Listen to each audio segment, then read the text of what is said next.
This is the fairly nearly fairly current show. Popteevee. Hi Mark, welcome to the Fairly Current Show. Thank you. So today we'll be talking about education, employment or unemployability of Malaysian students and kind of like generally about Malaysian education system. It's kind of been about a year since March 8th, the 12th general election, and I think a lot has gone on, and unfortunately a lot of politics has been going on, sometimes to the detriment of paying attention to focusing on the economy. And right now, I think a lot of young Malaysians who are coming out from universities are finding that not only do they not have jobs, but sometimes they are under-skilled, or they don't have the skill sets to deal with not just this kind of recession, which is in session, but also just a changing employment situation. Sure. Yeah. So maybe what are your thoughts about this area? Well, I think, one issue of the affecting the employability or otherwise unemployability of undergraduates, it's not so much that the students are coming out totally unprepared. We've got a massive surplus of graduates for a start. So if you look at kind of university trends in Malaysia, you go back 10 years, it was about 12% of school leavers went into tertiary education. Today it's about 30%. So on the one hand, you've got a big oversupply, arguably, for the size of the economy.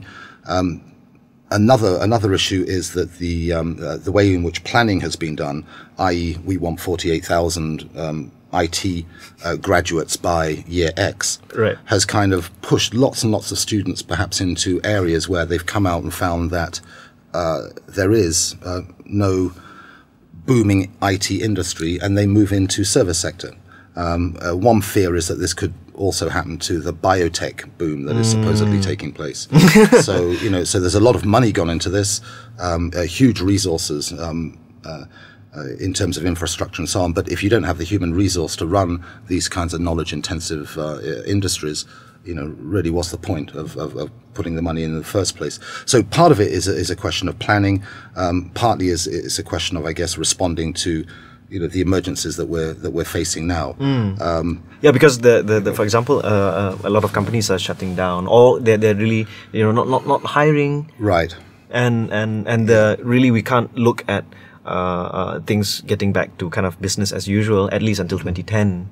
At least some of the initial reports by economists have said that. Okay. I mean, clearly there's been a kind of a delayed wave. I mean, the big impact of all this, maybe 6 months ago in the States and in the UK when banks failed and so on. And you think to an extent that you're insulated here. Well, of course you're not. And Malaysia is bound to get hit.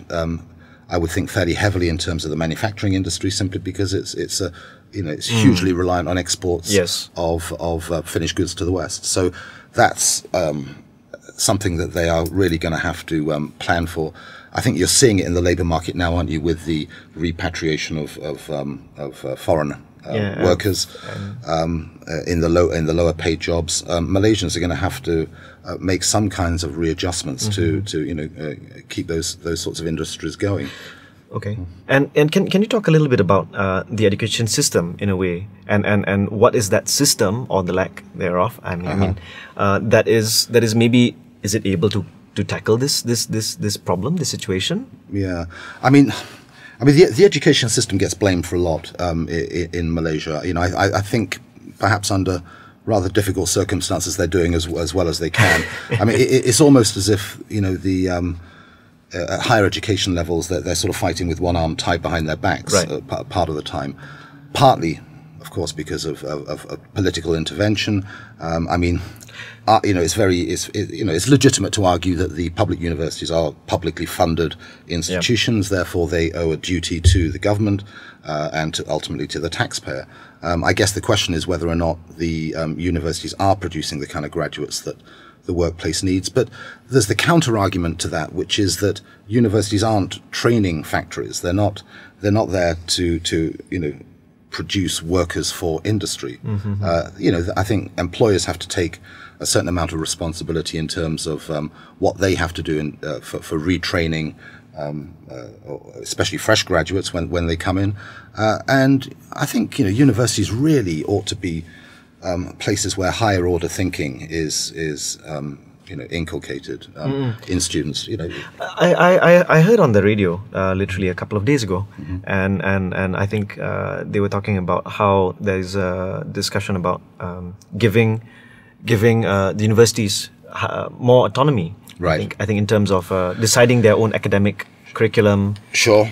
I mean, this is something that's all part of the government's master plan. I mean, I think all too often, we kind of sit back and it's very easy to criticize a policy, a government, and this, that, and the other. But the authorities are aware of what the problems are. It's not as if people don't know what the problems are. They do. Sometimes it takes a long while to implement these strategies. So there is a new strategic push in higher education that will focus on things like employability skills, things like preparing students for the workplace, compulsory internships, entrepreneurship skills. All these things are being pushed into the unis. And one very intriguing development is that USM, for example, up in Penang, right? Yes. It has been nominated as the Apex University, and part of that is to give them greater autonomy. Sure. So you've got a vice-chancellor there who actually is one of the, probably one of the best of the vice-chancellors, a guy called Prof. Zulkifli. And what they're trying to do at USM is to create an environment where academics and students can, express themselves more fully. Unfortunately, that doesn't seem to be the case in a lot of unis. Again, difficult to blame the universities because this begins in standard one of primary school. Right. This kind of rather rigid thinking where we produce students who are good at calculations, who are very good at passing exams. STPM is tougher than A-level. I mean, it's a tougher exam than A-level.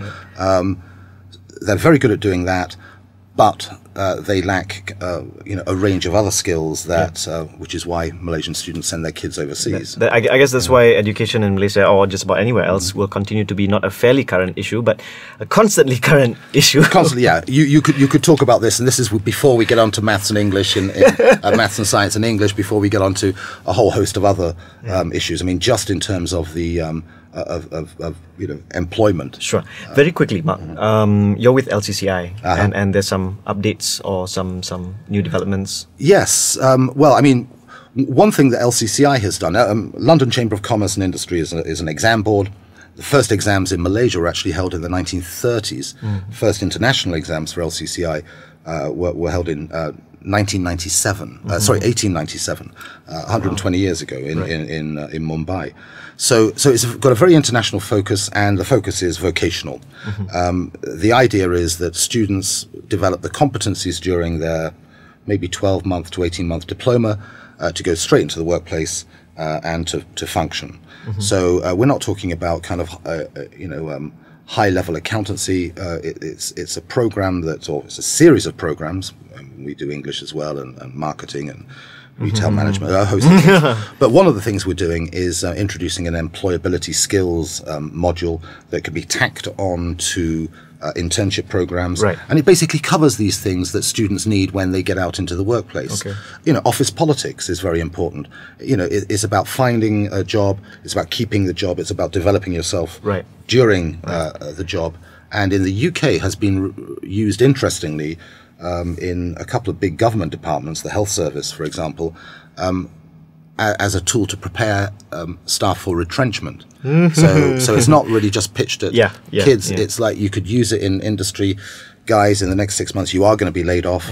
These are the strategies you need to employ to find employment again. So that's the whole purpose behind this employability skills. And we're hoping to introduce it into UITM, which is the biggest university in the country, 110,000 students. UITM is a massive institution in Malaysia, so we think that's a good place to start. So anyway. Well, hopefully let's have better and brighter days ahead.